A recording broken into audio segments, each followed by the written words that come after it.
Hey guys, what's going on? It's Ash here coming at you today with 5 of my best decks to get you guys 20 wins in the 20-win CRL challenge. Now guys, before I give you the decks, just a quick disclaimer. Obviously, I've chosen decks that have a relatively low skill cap, so you won't be seeing some bait decks. We won't be seeing Expo today, or Hog Cycle for that matter, because as kind of evidenced by the Pro Challenge, those decks take a little bit more skill to master. My goal today is to give you guys, in my opinion, the top 5 decks played by pros that you guys can use and have immediate success with, hopefully getting 20 wins in the challenge. So if you have another deck that you like and you're comfortable with, by all means use that deck. Okay, let's get into the decks, guys. Let's quickly review them, then we're gonna hop into the gameplay today. Got a lot in store for you guys, so let's get right to it, right? So the first deck is gonna be an altered bridge spam deck. Now, this deck is very similar to the bridge spam deck that we saw in the Pro Challenge. However, this is the Pompeyo version. You guys can use whatever you're comfortable with. Some versions have poison instead of fireball and ice spirit instead of arrows. Not every version runs 3 spells, so certainly make the tweaks that you're comfortable with. Deck number 2 is going to be kind of the classic 3 musketeers with the minor. Of course, we do have the bandit in this version. Bandit can be subbed out for battle ram or dark prince, whatever you're more comfortable with. Deck number 3 is going to be the PEKKA deck. I love this deck. You guys know how powerful this deck is. It's been at the top of the PEKKA decks as far as win percentages on Clash Royale since really the meta shifted about a month ago. So this is a really solid deck. And we're going to see Bochum play what Bochum does, right? LavaLoon. Now, if you guys are annoyed by the spam, you want a better kind of answer to the spam decks going around, feel free to sub in your guards for the Goblin gang. Otherwise, really solid deck. And the last deck is going to be the classic. This is going to be played by Flobby in today's video. It is the Golem Double Prince deck. Now, we've seen so many Golem decks out there, so feel free to go ahead and substitute as you will. A lot of people have been removing the Dark Prince, substituting him with Lumberjack. Feel free to use that version. I see some people, even Diego B, most noticeably recently and competitively, using Poison instead of Dark Prince, so he has the 3 spells, that kind of versatility. Even some people subbing in mini PEKKA for Dark Prince. So the rest of the deck is generally the same. But anyway, guys, let's go ahead and get to the pro gameplay, talk about all these decks while we see them in action. Alright guys, so the first replay is going to be Azilys. You guys know Azilys, he's an absolute beast from France. He's going to be playing that PEKKA deck, the 3rd deck that we shared. By the way guys, we will move in 1.5 speed because I just want to get these decks to you guys.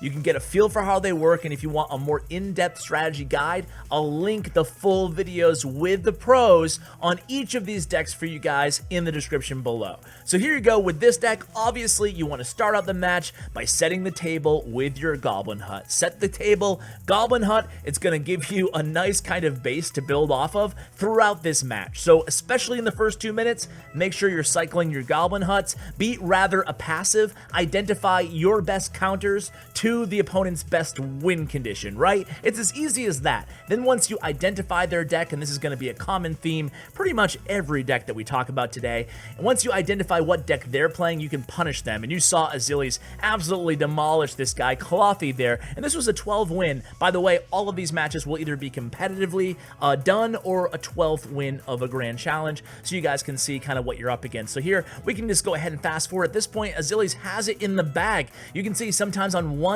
big lucrative counter push, you can totally secure the game using this deck. This deck is really good. Just be careful. Don't use your PEKKA at all in the first 2 minutes unless they play a Golem, unless they play something where you absolutely need it for a giant. You mirror their tank with your PEKKA and you'll be a-okay using this deck. You can see from there you just defend. Be careful with your spacing in this deck, very important. You have Goblin Barrel, you have Flying Machine, and you have Zappies. Don't be afraid to play the Zappies in one lane with this deck to bait out a spell. Next deck's going to be, who else? It's Flobby playing this Golem deck, guys. I love this Golem deck. And you can see Flobby has a tough situation. There's no pump in his starting 4. Make that starting 5 cards.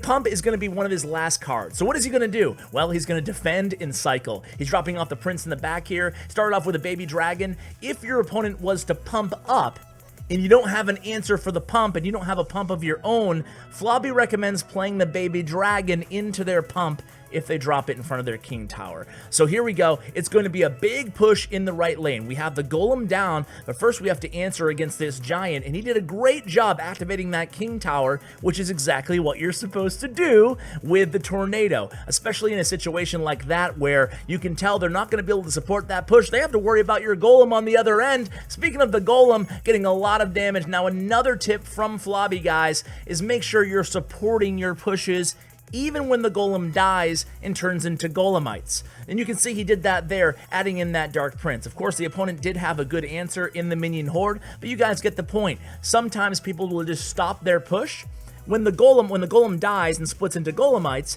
but oftentimes Flobby says that's when you get the most value. Another great mega minion there. Unfortunately, he is going to have to NATO this giant down, but look at this. The opponent sends in the miner. It's okay. We're going to answer that miner. With this deck, you can take a bunch of damage. You can see how Flobby lightly defends the opposite lane, doesn't go all out on the defense, and he's able to actually come away, just barely almost getting that tower down. I was going to say he took it down. 503 HP left, and just doing what we just said again, guys, right? He went in there with that prince afterwards, forced a Night Witch out of the opponent's hand, and it ended up working out for him very well. Now he has the giant and the Dark Prince. All he needs to do is NATO this giant away, and he will finish off the match. Beautifully done by Flobby. Another great player against a 12-win match there. Now this one is from the Pro v Pro, guys. If you missed this Pro v Pro, you should check it out. I will link it below. It was that one guy versus Pompeyo. So here's how we do it on CWA.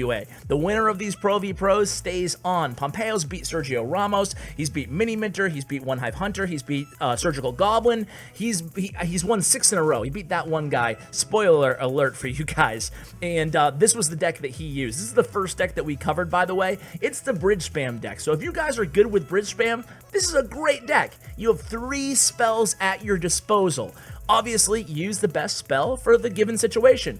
If your opponent drops a minion horde on your bridge spam, use your arrows, not your zap. Just make sure you're using your spells efficiently. You have 3 of them, so you have an answer to everything. Don't use your arrows on bats. Use your zap on bats. You know, easy stuff like that, right? And you can see Pompeyo's going to do a good job of kind of feeling out his opponent early on and then picking and choosing his spots when to go super aggressively with the spam. So here it comes. It's a battle ram into that golem there. Boy, on double time speed or time and a half speed, it looks like it's moving really fast. Not moving quite that fast, guys, but we're going to be leaning on our Inferno Dragon, obviously, to take care of any tank that you go against with this deck. Now we're going to be going against a Hunter here. Great fireball value. The Inferno Dragon, is he going to get to the tower? He barely got to the tower. Did not, actually. Mega Minion intercepted. Mega Minion is down, though. That one guy is speechless. Wow, I can't believe that Inferno D took care of that Mega Minion for him. So here we go. It's a good fireball from that one guy, but this is going to be a big final push here for Pompeyo. Is he going to get to it? That log kind of stymies his push, but then here comes the Dark Prince into the troops. Man, this is fast when it's time and a half. All right, so the Inferno Dragon locks onto that tower, get it down to 334. All he needs is 2 spells. A fireball and an arrows will finish this off, or a zap. Yeah, zap and arrows. Need all 3 of his spells to get the job done. That was a close match. That whole Pro v Pro, guys, was incredibly close. Moving right along, it is the LavaLoon champ. Who else would I show, guys? Who else would I show for LavaLoon? It's Bochum. Now remember, guys, I said we can substitute Skarmy for Tombstone if we want to, and guards for the Goblin Gang. All right, so each of those cards have their own strengths. Play a card that you're most comfortable with. Okay, if you have both, if you have Tombstone and, let's see, Goblin Gang, you know, that's going to be what Bochum prefers, but it might not be what you prefer. And Bochum, I've seen him playing the guards version as well. With all the bridge spam going around, I might actually use the guard version if I was going to use this deck. Me personally, I'll be using the 3 Musketeer deck that we showed last, played by Surgical Goblin. So here we go, guys. It's a Lava Hound in the same lane as the Golem, but something that Flobby's known to do here is he'll send in the balloon opposite lane if he believes his opponent is out of counters. And in that circumstance, it actually worked out pretty nicely for him, except for the fact that the baby dragon's still at full health on his right tower. So how are we going to come back from this? The opponent has the heavier deck. They're a great player. Latini, a great player. They pump up. How are we going to come back from this, right? Well, it's Nova Bochum, guys. It's Bochum. He's got it under control. I think that German people make fun of the way I say Bochum. I don't... Is it Bochum? I don't know, whatever. All right, here comes the Golem in the left lane. This time we're going to go really aggressively here in the right lane. We know that Tombstone's going to pull the Golem, so let's see how we handle this. Are we going to base race? Are we going to go for the 3 crown? Let's see. He just used his tornado, so that's great for us. And look at all the elixir he spent on defense there. He is going to get our right tower. 45 seconds left. We're going to need to get another big push in the right lane. I can't believe he came back from this. It's crazy. So here comes the Lava Hound. We're going to definitely take that right tower. It's a matter of, are we going to be able to defend his push in the opposite lane? Lava Hound reaches the tower. We're just relying on Lava Hound to do the key brunt of the damage here to that right tower. Pups actually finish off the job, but now we're defending really, really brilliantly here. We use the Mega Minion kind of intercepting that other Mega Minion, then we drop the Lava Hound, boom, right on top. So all of a sudden, we're in the lead here, guys. We're going to go in all out here. Here comes the Balloon. We know he has Nightwish, we know he has NATO, we know he has the Baby Dragon, and there's the NATO, but look at this, guys. Balloon gets to the tower, boom, fireball down, Balloon drops the bomb, left tower down, Bochum is a god, LavaLoon god. All right, Surgical Goblin versus Soaking, and this is actually from ESWC Gamescom, guys, and this is a really good match here, but Surgical Goblin, who else plays 3 Musketeers as good as Surgical Goblin? Well, maybe AK, maybe Donkey Kong, maybe Azilys, but he's up there, top 5 everything, right? Surgical Goblin? Anyway, here he goes. It's a elixir pump, obviously with a 3 Musketeer deck. This is the deck that I'm going to be using. However, I will use Dark Prince instead of Bandit. That's my personal preference. I like that splash damage.